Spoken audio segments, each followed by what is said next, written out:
Caríssimos irmãos e irmãs, que o Senhor vos dê a sua paz. A palavra de Deus que vem ao nosso encontro nos coloca diante daquela cena em que os discípulos se encontravam com as portas fechadas. Discípulos com medo, sentindo-se inseguros, incertos do futuro e da presença de Deus. Então o Senhor havia ressuscitado e havia se manifestado a alguns de seus discípulos. Porém a tragédia, a insegurança, a incerteza não deixava com que o coração dos discípulos acreditassem verdadeiramente que Ele havia ressuscitado. Então aqui nós também estamos diante deste fato, diante de uma realidade de incertezas.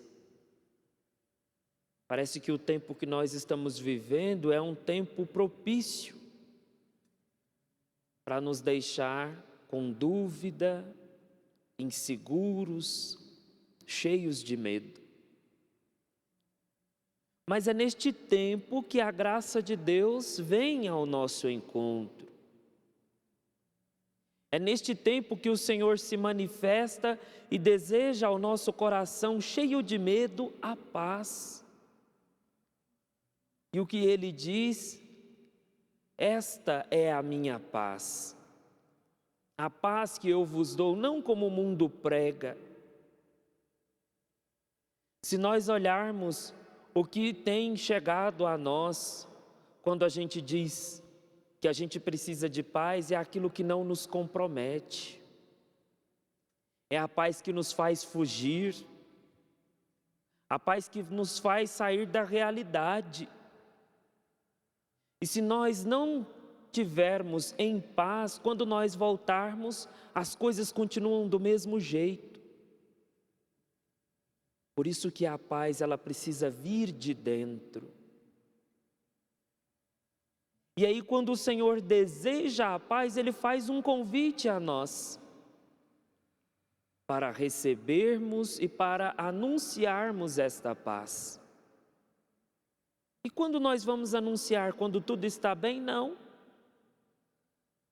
Quando as coisas estão verdadeiramente difíceis, quando nós não temos o controle de tudo, mas se nós temos paz, nós vamos ter maturidade. Nós vamos saber o nosso lugar e o lugar de Deus, e nós vamos buscar este Deus não por medo,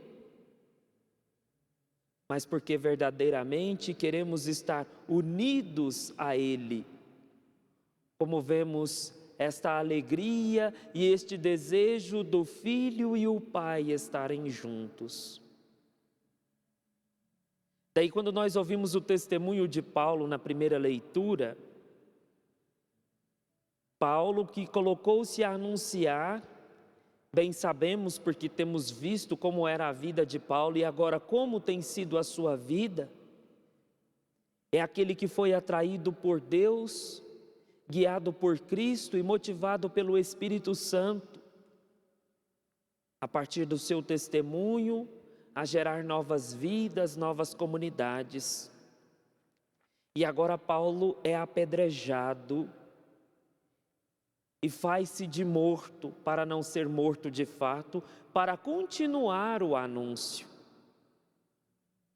E o que Paulo faz? Encoraja os irmãos que se encontram com medo por causa daquela situação.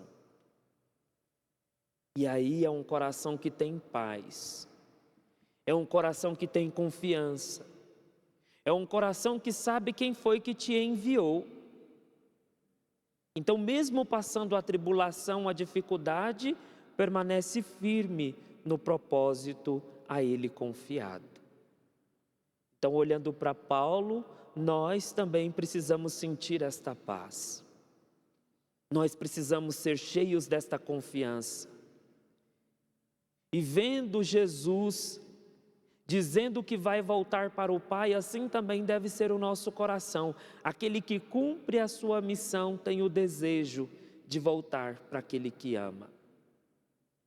Porém, o legado é ter paz, viver em paz e compreender a missão que Deus nos dá. Então, que a palavra de Deus desperte em nós este senso de maturidade, da busca sincera de Deus e do anúncio pelo testemunho da nossa vida, da ressurreição e também do amor de Deus. Em nome do Pai, do Filho e do Espírito Santo. Amém.